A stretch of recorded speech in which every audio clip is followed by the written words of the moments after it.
All right. So inflation is something that we've been talking about recently. We're going to get into the intros. We're going to go a little bit unorthodox here. All right, 1963. I want to get a guess on how much a loaf of bread was. 1963. 25 cents. 22 cents. All right. All right, a gallon of milk. 30 cents. Okay, it was $1. We know a gallon of milk now is probably about $4 now. Wow. All right, eggs, a dozen of eggs. What would you say? 53 cents. All right. Gasoline, 1 gallon of gas. 1963. I wish it was that now. It was 30 cents per gallon. 36. Yeah. So you remember somebody was like, hey, I got $5 for some gas. That'll take you a long way there. $1 worth. That's right. $1 worth. I got $1 on it. All right, how about a movie ticket? 1963. 25 cents? 50. $1.25. Oh, okay. Yeah. You gotta pull that dollar out. It's high. All right, here we go. Now this is something that has been fluctuating. Average of a new car price. What would you say? New car. 3,000, 2,000. $3,000. Yeah. So much has changed, right? It's been 60 years, and we will be able to capture some of the components that are in alignment of our theme today. And so before we get into that, I have Bob's bio here. I am not going to read it to you because we'll be here for the duration of our time. So Bob, I'm actually going to bounce the ball to you and ask you, please introduce yourself to the audience who may not know who you are and what you do. Wow, so thank you, Isaac. It's really good to be here this morning. And as you were talking about 1963, so I guess I'll start off. I was 10 years old. I turned 11 years old in 1963. And so, you know, while I didn't know a lot of the prices, obviously I wasn't spending the money in my family. I was still running behind a basketball or football or doing what 10-year-old kids do during that time. But boy, we see so much difference. I will say this. So the first car I ever bought was in 1973, and I paid $2,400 for it. It was a Carmen Ghia. Anybody know what that is? Volkswagen Carmen Ghia, 2-seater. It'd be worth $25,000 a day. I wish I had that car. My car note was $107.77. This is 1973. And I bought a house in 76, and my house note was $150. So anyway, that just shows you that things have changed dramatically. And so have wages, and we'll get into that. But anyway, I'm Bob Dickerson. I run the Birmingham Business Resource Center. I've done that for the past 27 years. I still refer to myself as a recovering banker. I spent about 20 years, Corey's laughing. I spent about 20 years in banking, worked for 5 different banks. I changed banks frequently because I was running away from my past due list. You know, banks don't like it when you make loans that don't get paid back. And so I was really, but I was committed when I got the job in bank. Well, first of all, I never thought about being a banker. I went to Tuskegee. I really always wanted to be a football player, but you know, I wasn't blessed with the size or skill or speed or nothing. My dad was a football coach, and he said, boy, you slow for a little man. I was like, okay, that won't work. And I came out and a bank hired me because I had some connections from a summer job. I was gonna go to law school. And so the banking job was supposed to pay for me to go to law school. But after I got the job, it was a pretty good job. And then I reflected on the fact that I wasn't really studious. I graduated old lawdy. Y'all know that? You know about that one? And so going to law school, I scrapped that and I did banking. And seriously, I believe in providence. And I think that God put me in banking. I like banking, I did well in banking, but I was able to do stuff for my people because I realized that Birmingham Trust National Bank didn't hire me, or I didn't feel like they did, to cultivate business in Mountain Brook or Vestavia.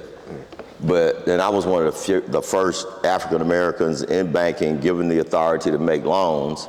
And so I made them in West End and in Roosevelt City, where I'm from, and Bessemer, and and to our people. Right. And sometimes I got criticized for it because we'll talk more about, you think about wealth. We have been robbed of wealth, during the history of America. And so if you're robbed of wealth, then you don't have the credit profile, you don't have the money, you don't have the network that other folks have. But I just felt like it was my role to help my people. And I'll say that I probably made loans to folks that couldn't have got them if they hadn't come through me. But I can almost tell you that my past due report and my loss ratio was no higher than theirs was. So it kind of worked out. So anyway, ex-banker, doing small business finance, and having a good time. Well, what is consistent is that you are a voice for the voiceless, and that is displayed in your actions just by being able to provide access to capital to those that may not have been, we'll just say, applicable, for those financial institutions. Now, 60 years ago, I do want to get into the landscape of opportunities, right? And so as we go through this journey, there are different industries in which wealth could be accumulated. And one quick disclaimer I want to speak to is that typically when we talk about wealth, we skip over income, right? Yeah. So wealth ultimately is the equation of net worth, right? Assets minus liabilities. Asset is something that you own. Liability is something that you owe, right? You subtract the two, that's ultimately your net worth. But when we think about what we need to acquire assets to build our wealth, income plays a major part. And so there's income inequality and there's wealth inequality. And so when we think about the wealth that's been able to be built by black businesses throughout this 60-year threshold, 60 years ago, which industries represented the opportunities for black entrepreneurs to be able to build, grow, hire, and distribute opportunities within their community? So, when I think about, and I thought about that question, and I'll relate it to where I'm from, where I lived. So, and keep in mind, in 1963, we lived, and we still do to a degree in Birmingham, but we really lived in segregated communities. Just to go back a bit, the interstate came through and took my grandparents home, and the Kingston housing project actually took another set of my grandparents home. So one of my grandfathers bought a house up here on Fountain Heights. Now, you wouldn't, if you're less than 50, or if you're not from Birmingham, you don't realize that was like the white neighborhood. So he bought a house. He was also a pastor. They bombed it, but it didn't blow it up. So he went on and moved in it. And so I think about my neighborhood and who were the business owners that were in Roosevelt City during that time. And I always think of these examples. The most successful business owners that hired people were in the construction field. They were building houses, renovating houses. These were folks that the most wealthy folks, of course they had the biggest houses because they built them. But the wealthiest entrepreneurs with the biggest houses were people who were in the building trades. James Rice, James Poindexter, who is working over here is still working over here. Mac Pun, they got a contract to do Legion Field back in the 70s. E.C. Dawson, who's still around, Poindexter and Dawson are still around. These guys are in their 80s by now. But a lot of folks in the construction field were doing well. Most black people worked, and a lot of folks that might have had the opportunity to be entrepreneurs worked at U.S. Steel. U.S. Steel was the biggest employer in Birmingham at that time, had about 30,000 employees before we started getting all our steel from France and Europe. And so you had a lot of folks there, but a lot of those men who worked at U.S. Steel and knew they knew how to make steel, but they also knew HVAC. They knew how to do some other things on the side. So they had side jobs. Right. And those side businesses didn't necessarily employ a lot of folks, but they provided more income for them and their families. And then I think about grocery stores. So where I grew up, we had 3 black grocery stores. And these were like the bodegas. They were small. But we didn't get in our car to go get some groceries. Our mother sent us, hey, go up there to the store and buy whatever. And so there were 3 grocery stores owned by blacks in my neighborhood. And then there was one man, I really think he's a hero, and I always talk about him. His name was Charlie Davis. Charlie Davis, I understand, worked in a mine, but he didn't get along with being bossed. And you know, black man in a mine. I started watching this thing, The Porters, this morning. I don't know if you ever seen it, it's on BET. I got to really get into that because I think I'm going to enjoy it. But black man worked in a mine. He's going to be discriminated against. He's going to he might even be hit. He's going to have the most menial job. So Charlie Davis decided, well, forget that. And so he got a vegetable truck. And he rolled through our neighborhood and a couple of others every day with his vegetable truck. He had 9 daughters that he educated, college education. Some of them are still around, they're friends of mine. 9 daughters he educated off a vegetable truck. So you tell me we won't trade with each other? Yeah, we will. Yeah. You know, 3 grocery stores, a vegetable truck, and Davis went on to be as black business owners go, relatively wealthy. Right. Real estate holdings, started another couple of businesses. Right. And so, but that humble start off a vegetable truck, coupled with the support of the community, was what made a difference for him and his family and his children and grandchildren. Yeah, the community support is necessary for entrepreneurs as you launch and deploy your business to ensure that just that dollar continues to circulate, you can continue to operate. But even as you mentioned in that story, racial equity has played a major role in economic opportunities for businesses here in Birmingham. So if we say over this 60-year threshold, so 1963, that definitely played a tremendous role. But we fast forward to 2023, do you feel like those same challenges still exist? Yeah, we have challenges. We brought our challenges with us because we haven't, and I'm not sure, we certainly haven't by now, and I'm not sure what we do to really make up for the economic robbery that occurred from whether you believe it's 1619 in Virginia or 1550 in Jacksonville, Florida, or St. Augustine. That economic robbery still impacts our communities. And so when America was building wealth, we were helping everybody get it but us. And we were deprived of the fruits of our labor. And then even after being emancipated, we hit these detours. Jim Crow was certainly an economic detour.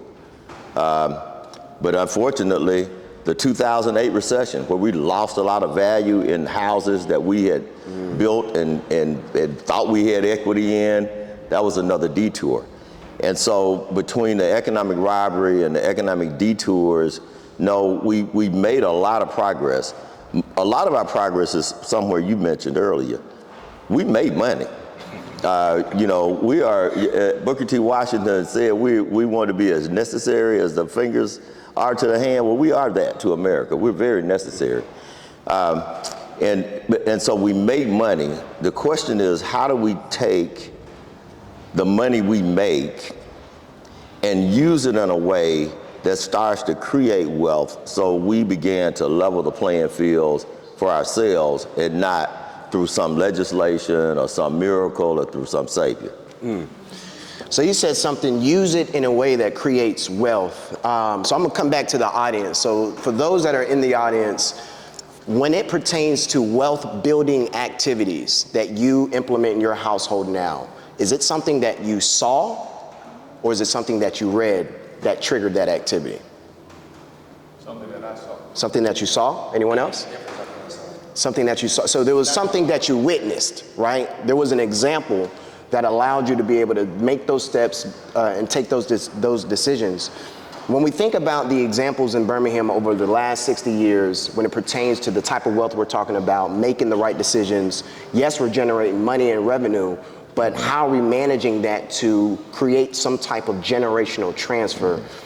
Who's been those examples in Birmingham? Well, obviously, A.G. Gaston is one, but I think most of us could probably find an uncle, aunt, or grandparent who understood a couple of things. Where you get wealth from? Well, First of all, being disciplined. It's got to start with discipline. You can't, Gaston's 10 rules of success says save a part of all you earn. Well, that's the first rule of discipline. Save a part of all you earn. But taking that even a step further, it says that if we're smart enough and disciplined enough to live beneath our means, yeah, sometimes it's hard, but to live beneath your means, then you don't have, you've got cash for emergencies, your credit is probably going to be good. So that's really smart. So it starts with discipline. Second thing, most of our wealth, if you look at most people's personal financial statements, and you mentioned it, you got assets minus liabilities equals net worth. Net worth kind of, it signifies wealth. That wealth typically is concentrated in real estate. Yep. And so just thinking about that, one of the things that we need to do is to be smart about owning real estate. And make sure that our real estate appreciates. So appreciating real estate, now we don't have all the control over the market forces, so we can't make our house worth more. We can not let it go down, we can improve it, but we don't control the market so much that we just can flip a switch or make a decision and make our houses worth more. But we have to be conscious about real estate. Real estate is a contributor to net worth and to wealth. Owning a business. So, I have said for the last 20 years, maybe longer, that the quickest way to really closing the racial wealth gap is for us to start and grow successful business enterprises. Because having a good job is great, but everybody who has a job knows they got this thing called a grade and step. Everybody know what that is, right? Your grade and step says you can't make more than this unless you get a promotion to a different grade and step. And so you're never going to really be this, there's always a ceiling when you work for someone else.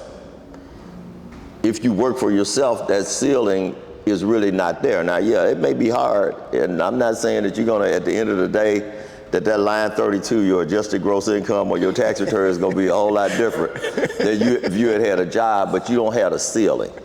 And so, business ownership is definitely a way of creating wealth and closing the racial wealth gap. And the last thing that we don't do is financial products, especially insurance, especially insurance. I'm going to have George Frazier once again at the A.G. Gaston Conference in February. You all should all come. And George has been teaching and preaching about this for years, because we haven't mastered the insurance game, where we make sure that the older folks in our families are well insured, so that when they pass on, we get money.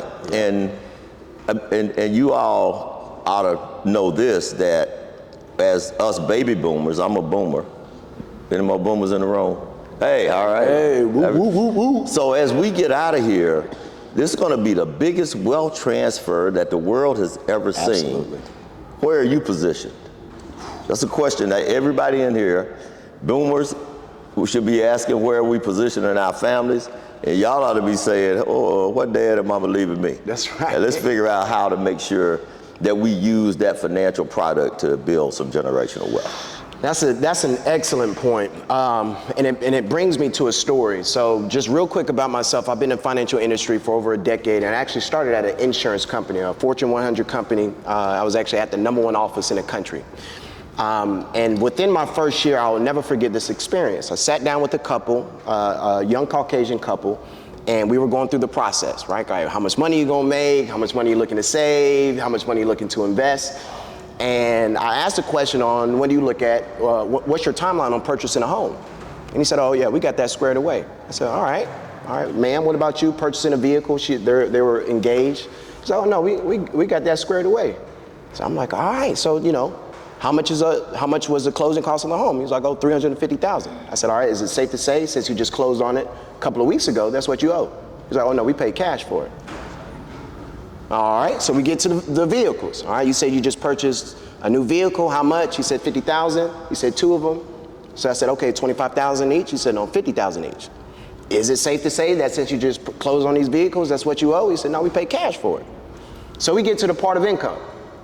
So I'm like, okay, he making some money.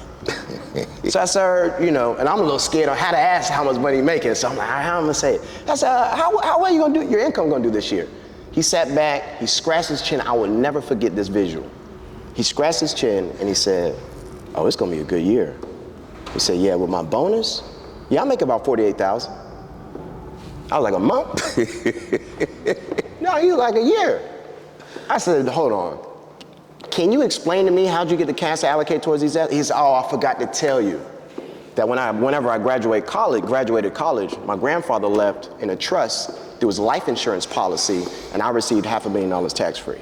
Mm-hmm. Changed everything for me. So when we think about generational wealth, and specifically that financial product, life insurance is really showing someone that you love them, you just can't see their reaction to it.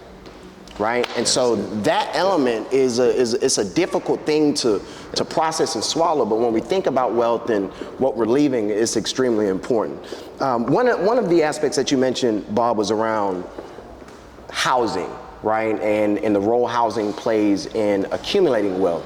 But before we get into some of the technical components of what assets can, that are factored into building wealth for households, how do you define wealth?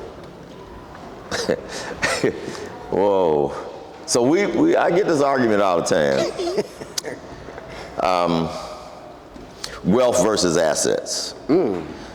And the question gets to be, how many assets do you have to have, or how much